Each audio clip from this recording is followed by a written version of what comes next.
I think we should try it. See if we think Oh, that's... we have some? Well, yeah, it looks like we You do. want to be sommelier? Why not? Why not?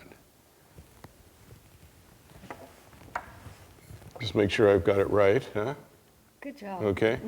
Good. I guess I have to get up, don't I? Or, You don't. no, I don't? Okay. This wine will be released to our customers in October. So it's still evolving in the bottle, but it was bottled in July of 2019, so it's had a nice long time in the bottle. I think you can see that the color is intense and deep, and the nose is rich and earthy. It's got some wonderful herbal aromas as well. Sage. Just those nice savory herbs, not those green components, not bell pepper, anything like that. But we love savory. We think that's really part of Cabernet, not bell pepper, but savory herbs like sage are very exciting when we get them on the nose. So we always really have worked very, very hard to take tannic Cabernet and make it silky. Doesn't mean the tannins aren't there. It just means that on the palate, it's just absolutely lovely. And I'm certainly getting that here. I would say that, and I think when we get to 16, we're going to find a little more length, because I think this is still so young. It hasn't really evolved. It'll be not totally, but it will be a different wine at the time of release and beyond.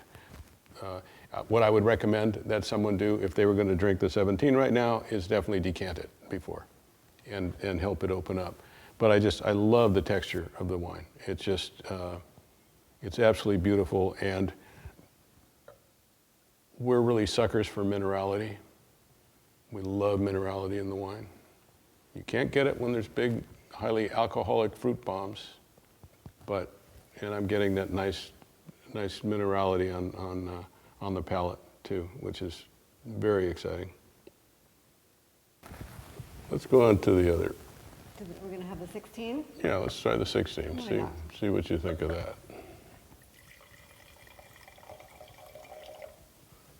So the 16 vintage was very different from 17. It was a vintage of distinction. And everyone in the valley was very excited about it because it was perfect from beginning to end. We had rain in the spring. We had mild temperatures. We had almost no heat spikes, but it was warm enough to be perfect, but not so hot that the vines wanted to shut down. And those conditions continued from bloom all the way through veraison and then harvest. I mean, it was a winemaker's dream. So it's, I mean, to me on the nose, what I'm getting in addition to the fruit component is I'm really getting some of those florals, so a little violet, which I always, when I get violet, I get really excited when I get violet in the nose. That's just one of those, you're going, ooh-wee, this is going to be a good wine. It's a very complex wine, and it has that, this one is a little bit more ethereal as opposed to earthy, and the violets, yeah, it's a gift. It's vintage driven. You can't make that stuff in the lab. It's complex and it's racy at the same time. It's got multiple levels, and the more it's in the glass, the more it will develop. And so you can keep nursing that glass or nursing that bottle and see it evolve during the course of the evening. Yeah, and on the palate, I'm getting it nice. Again, some of the things that I really like: licorice, lead pencil. It's a really multi-layered wine. A little bit of leather, a little bit of mocha. Yeah, kind of floats on the palate, you know, just kind of, yeah, not bad, not bad. So Daphne, I just poured you the 2018 Sauvignon Blanc. Thank you, Bart. I know you like this wine a lot. It's hard to keep it in my cellar here. Every time I look, it's gone, and I know where it went. But What's not to love? what some people may be surprised that we're pouring this in a Burgundy glass. And the reason we do that, and we started this with our Sauvignon Blanc at Araujo Estate, is that this shape of glass allows a lot more of the complexity of the wine to show, as opposed to the rather simple Sauvignon Blanc glass. So we would encourage people to experiment with that. They may or may not agree with us, so they can, if they want to play with it, they can try the same wine in different glasses, but we much prefer our wine, our Sauvignon Blanc in this glass. The Sauvignon Blanc is made in the same style that we did at Araujo Estate, with two exceptions. One is that the vineyards are in cooler climates. They're in Oak Knoll, and now a portion of it, the white grapes come from our home vineyard here in Oakville. Secondly, we've added Semillon to this wine. I'm going to digress for a minute. Sorry, Daphne. Kick me if I go too far.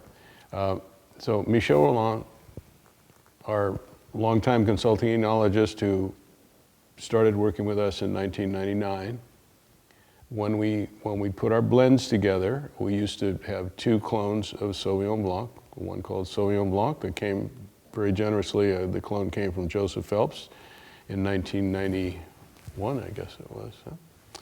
And another was Sauvignon Musqué that came from the Hyde Vineyard in 1991. And every once in a while we would put a small amount of Viognier that we grew on the property in the wine.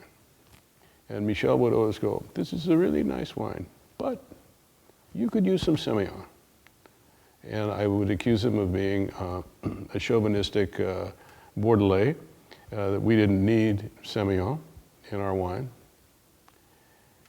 And so we survived, and our Araujo Sauvignon Blanc was very well received.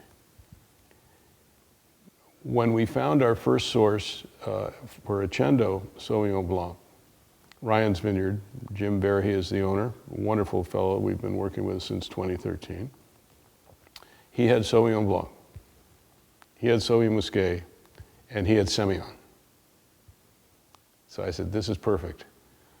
We're going to buy some Semillon in addition to the other two grapes. We're going to make the wine, and we're going to put our blend together, and then we're going to put the Semillon in, and it's going to ruin it.